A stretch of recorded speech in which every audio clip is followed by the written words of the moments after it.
Весовая категория 61 килограмм – это нынешний чемпион среди мужчин республики этого года и Дальневосточного федерального округа. Также он в 2024 году, будучи юниором, также выиграл чемпионат республики и завоевал путевку на Россию, выиграв Дальневосточный федеральный округ. Это является Айсхан Антонов. Ну, подготовка так, неплохо. Увы, в основной части подготовки я отсутствовал, но его готовила команда.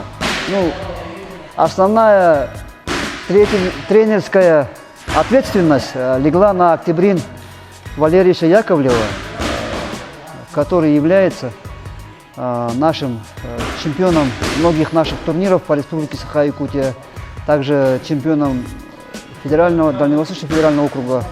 Очень много за спиной любительского багажа имеет он, и профессиональных боев очень много провел, защищая честь нашей республики и также России.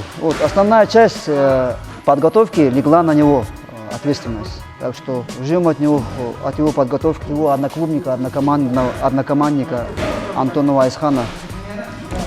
Жду медали.